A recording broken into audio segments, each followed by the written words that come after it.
Two is company. पण त्या दोघांपैकी कोणीही स्वतःला क्राऊड म्हणून घ्यायला तयार होईना. मुलीबद्दल प्रश्नच नव्हता. दुसरा क्राऊड होता. आता दुसरा कोण हे ठरवायला हवं. पण ते काय सोपं होतं? वाटाघाटी सुरू झाल्या. त्याही संपल्या. मग कृती सुरू झाली. आस्तन्या मागं सरल्या. ते दोघं एकमेकांना भिडले. जीव घेणे वार करू लागले. आणि मारता मारताच त्यातला एक जण एकाकी हसू लागला. दुसरा चक्रावून गेला. हसणारा म्हणाला, मला कितीही मार, मी मरणार नाही. तूही मरणार नाहीस. मेल्यावरच आपण इथे आलेलो आहोत. आता आपल्याला मरण आहेच कुठे? मग त्यांचा आवेश ओसरला.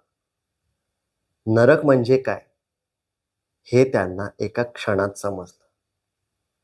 आपल्याला हवा तेव्हा तिसरा माणूस न जाणं हाच नरक.